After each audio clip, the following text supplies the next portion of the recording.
আমরা ভাবি এই তো সব ঠিক আছে, ঠিকঠাকই চলছে।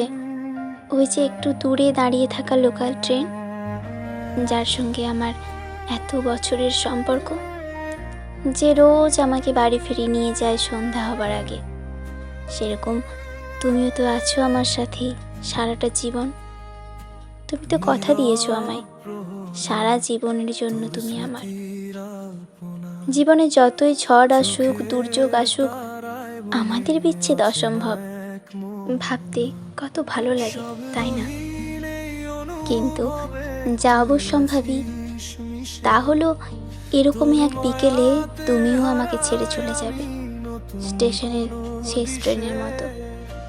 আর আমার জীবনের সূর্য হয়তো সেদিন একটু তাড়াতাড়ি অস্ত যেতে চাইবে। তাড়াহুড়ো করবো না আমিও সেদিন। কিসের জন্যই বা করব? আমার করার জন্য বেশি কিছু থাকবে কি সেদিন? আমাদের বিচ্ছেদের আগে দু চোখ ভরে তোমার চলে যাওয়া দেখা ছাড়া সেদিন প্রথমবারের জন্য হয়তো আর আমার ফেরার শেষ ট্রেনটা ধরা হবে না।